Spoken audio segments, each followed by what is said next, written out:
Et lui, il accélère et il les fait sortir de la roue un par un. C'est incroyable. Et quel phénomène! Il a 19 ans. Bonjour à tous et bienvenue sur Pole Position, votre rendez-vous consacré au cyclisme et à Paul Sexas. On est là pour vous avec Nathan. Salut Nathan. Bonjour Thibaut, bonjour à tous nos amoureux de cyclisme et de Paul Sexas.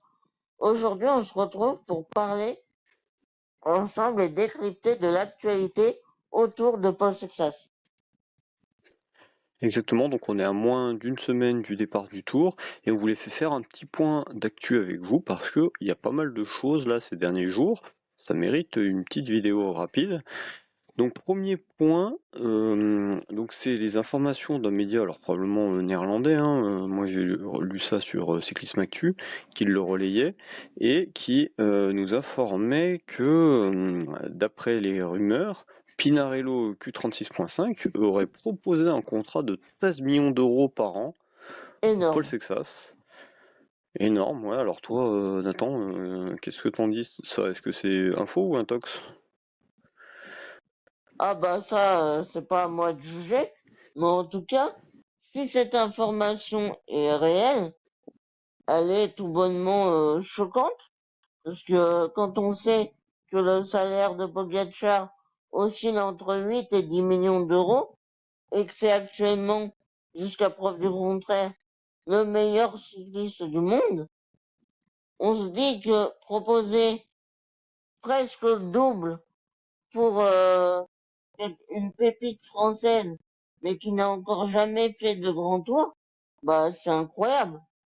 Ça montre l'estime et la projection des suiveurs du vélo envers Paul Sixas. Yes, alors c'est vrai que le montant est quand même énorme, hein, compte tenu de ce qui se fait dans le vélo, hein. Il n'y a pas si longtemps, un vainqueur du Tour, il y a 5 6 ans, c'était 4 millions. Donc là, voilà, et encore c'était des multiples vainqueurs, hein, comme Froome. Là, ça serait astronomique compte tenu d'une équipe qui est pas en World, en Bah ouais, c'est ça. World Tour, qui n'est pas une équipe World Tour. Et ben ça peut se comprendre aussi de devoir aligner plus de sous pour avoir un coureur de cette qualité. Bon, moi je pense, et je pense que c'est l'occasion pour moi de faire mon coup du kilomètre, Nathan, Vas-y. que vas-y, j'y vais, que Paul Sexas prolongera chez Decathlon.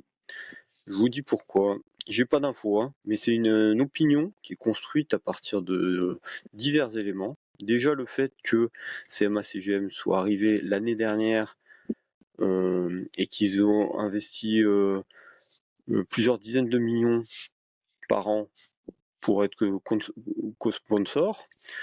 Donc avec le projet et l'objectif de gagner le Tour en 2030, donc quelque part il devait avoir un peu des certitudes sur le fait que Paul Sexas était partant. Il y a le fait aussi que justement CMA-CGM, au contraire de d'autres entreprises, eux, en ce moment, ils sont beaucoup dans une démarche d'influence et de visibilité, plutôt que dans une démarche de rentabilité directe comme peuvent l'être les entreprises classiques. Donc si tu veux, pour moi, je pense qu'ils n'ont pas de souci à augmenter le budget si jamais les prestations de Paul Sexas sont en accord avec l'objectif. Ils seraient prêts à rajouter un peu pour s'aligner sur d'éventuelles propositions. C'est mon point de vue. Parce que comme je te dis, ils n'ont pas une rentabilité, tu veux pas mettre, t'es pas dans une logique de mettre 10 pour avoir 15 à la fin de l'année, non. Tu Mm. fais de l'influence, du soft power, de la visibilité, donc voilà. Et pour moi aussi, c'est logique pour les deux parties, que ce soit Paul Sexas et Decathlon CMA-CGM, d'attendre le résultat du premier grand tour de Paul Sexas avant de finaliser la ligne de salaire notamment. Parce que pour voir comment ça se passe sur 3 semaines, lui il a peut-être besoin aussi de voir son équipe, etc. Bref, c'est logique d'attendre le premier tour avant de savoir combien tu mets en bas de la page, quoi. Et aussi, il y avait aussi pour moi, vu le côté posé, sérieux de Paul Sexas, j'ai du mal à le voir quitter une équipe Décathlon avant éventuellement d'avoir atteint un plafond de verre, hein, sportivement, ou avant d'avoir vu les limites de son équipe autour de lui, quoi. Mais j'ai du mal à le voir quitter Decathlon, donc que ce soit pour Pinarello Q35, Q36.5 ou pour UAE. Et voilà, et ses communications aussi qui sont excellentes, elles montrent qu'il est très professionnel, il est soucieux de son image, et aujourd'hui il n'a pas forcément d'intérêt à partir. Finalement, l'image qu'il renvoie à travers son équipe française, le fait qu'il soit français, ça peut lui apporter des contrats publicitaires dont les montants, mis bout à bout à la fin de l'année, peuvent être supérieurs à ce qu'il pourrait toucher chez une autre équipe avec moins de contrats pub, par exemple. Donc voilà, moi tout ça me fait dire que je pense qu'il restera. Voilà, je sais pas ce que t'en penses. Toi, Nathan, Bah, t'as un bah, avis ou... moi, je suis globalement tout à fait d'accord avec ce que tu as dit. Le seul truc qui pourrait m'inquiéter un petit peu dans l'histoire de la rumeur avec Q36.5, c'est que je me dis, si une équipe qui n'est même pas World Tour est capable d'offrir 13 millions d'euros par an à Paul Sexas, je me dis que du côté de chez UAE, bah, on peut presque mettre, peut-être pas le double, mais 20 millions peut-être, pour essayer d'attirer Paul dans leur effectif. Et je me dis que si on reçoit un chèque de 20 millions d'euros, bah peut-être que on se pose un petit peu la question quand même. Surtout en se disant qu'on a la possibilité de rejoindre la meilleure équipe du monde. En tout cas, on y réfléchit, je pense. Alors c'est sûr, mais après le truc c'est qu'il faut voir que si UAE font ça, vu le nombre de stars qu'ils ont chez eux, ils vont tous toquer à la porte pour dire bah écoutez, moi j'ai encore un long contrat, mais il y a le petit jeune là qui a jamais On rien l'a vu fait là, il avec vient de Ayuso d'ailleurs. voilà, il vient de toucher 20 millions. Bon, moi il faut peut-être revoir mon salaire, tu vois, les Del Toro, bah, les Pogacar évidemment, Bah, hein, ils partiront. etc. Bon, on verra. Pour l'instant on suppute. On espère qu'il reste Voilà. chez Decathlon quand même. Ouais, ouais, tout à fait, dans son équipe là, dans le cocon, il est bien entouré, ils font ce qu'il faut. Pour l'instant, comme je dis, tant qu'il n'y a pas de plafond de verre, il n'y a pas de raison de partir.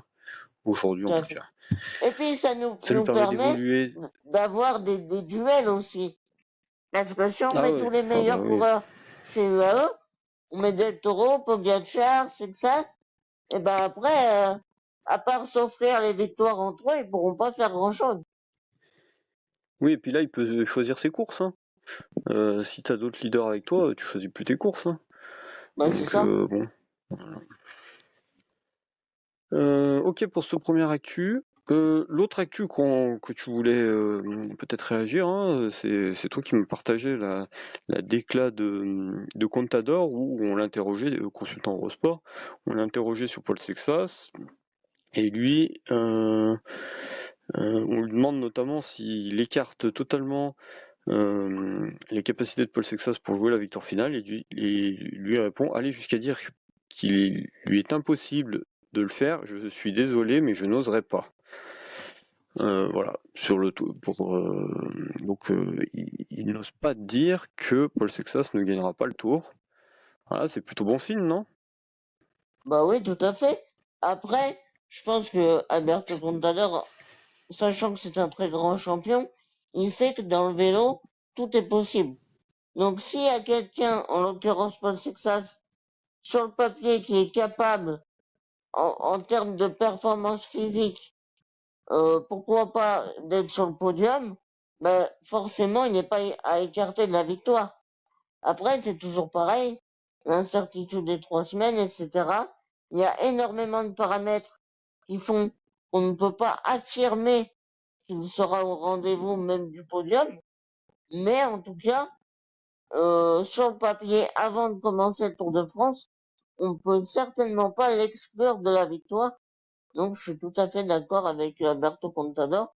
Et en plus, on peut rajouter comme élément de complément, de complémentarité, pardon, que en 2014, Nibali a gagné le Tour de France, alors que Christopher Froome et ce même Alberto Contador étaient les grands favoris.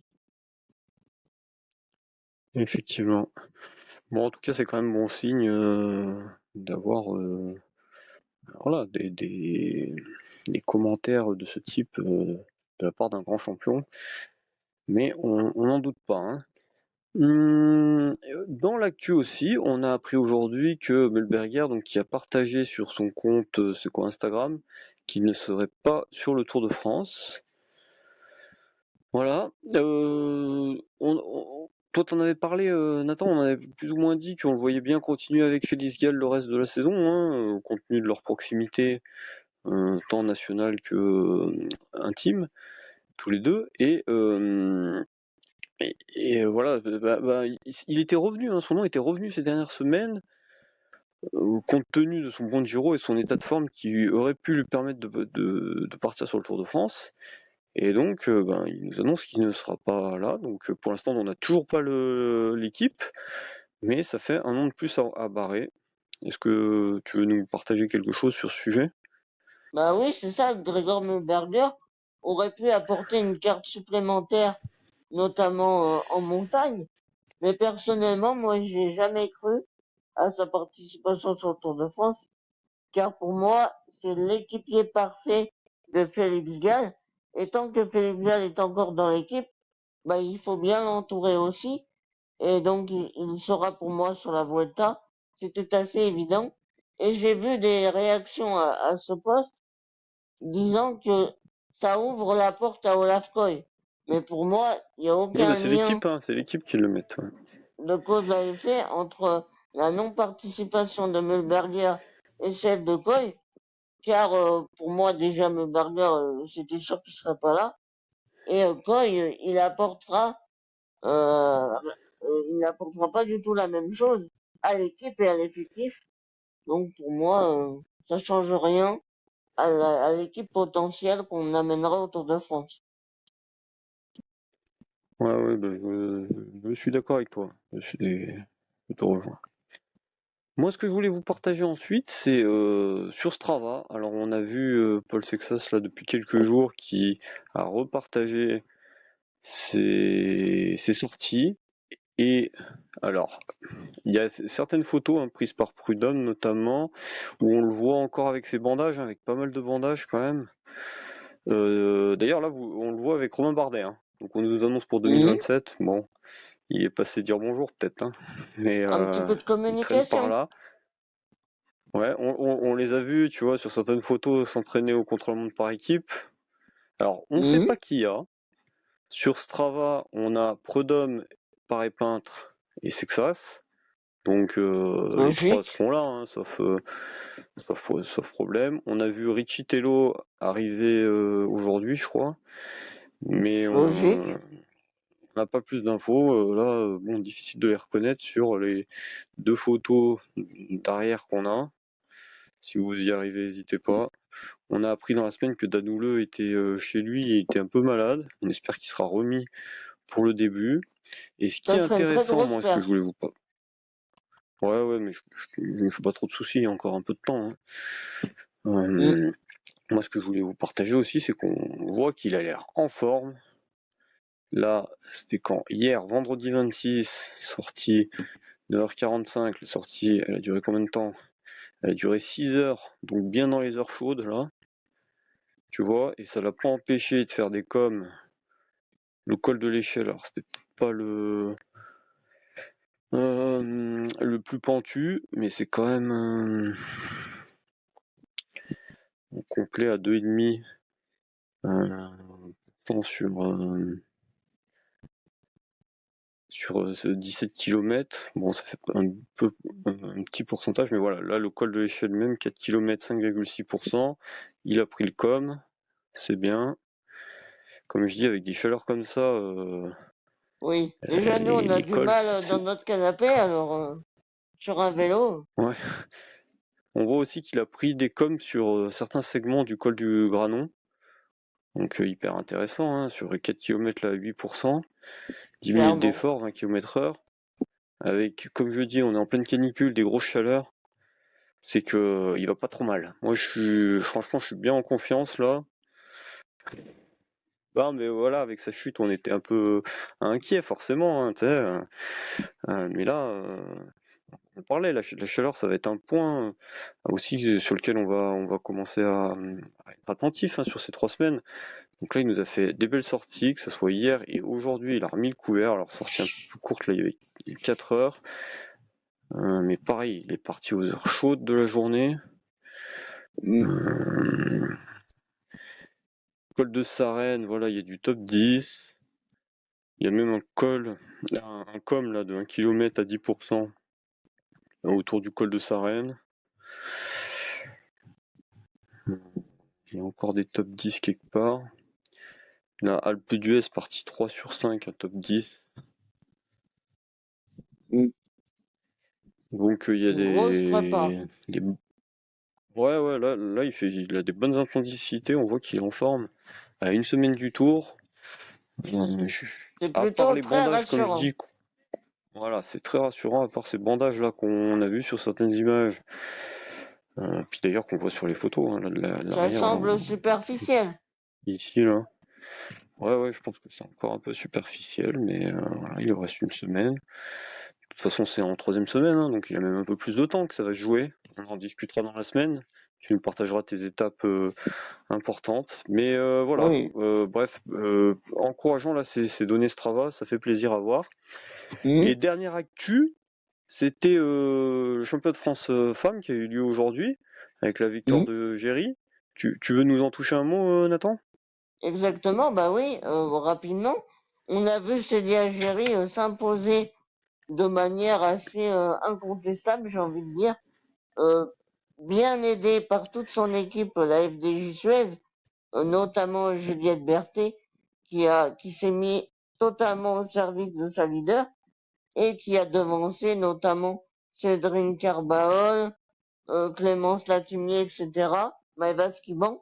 Et surtout, je voulais revenir sur cette victoire, car Célia Géry, elle avait gagné cet hiver le championnat de France de cyclocross, elle a gagné la Flèche Brabançonne, elle a gagné une étape sur le Giro, elle est vraiment en train de devenir une des figures du cyclisme féminin mondial. Et ça À 20 fait ans, hein. c'est ça, et c'est ça que je veux faire le parallèle avec notre pôle Sexas, c'est que c'est le pôle Sexas féminin finalement, c'est l'Algérie. Elle est capable de briller partout, sur tous les terrains, et je pense que elle sera l'une des prochaines leaders et figures du cyclisme féminin, même si Vollering venait à partir de la Groupama FDJ. Eh ben, on va suivre avec attention, hein. Elle sera sur le Tour de France femmes? Bah, honnêtement, vu ses performances, ça serait un petit peu bête de ne pas l'emmener, je pense. Et elle, bah, un peu comme Sexas aussi, hein, ils ont fait pas mal de cyclocross. Elle vient d'ailleurs du cyclocross, hein. C'est ça. Et ben, merci Nathan de nous avoir partagé ça. Et merci à tous nos abonnés, ça nous encourage beaucoup. Abonnez-vous si c'est pas déjà fait. Et à l'épaule, on est On dans est ta dans roue. ta roue.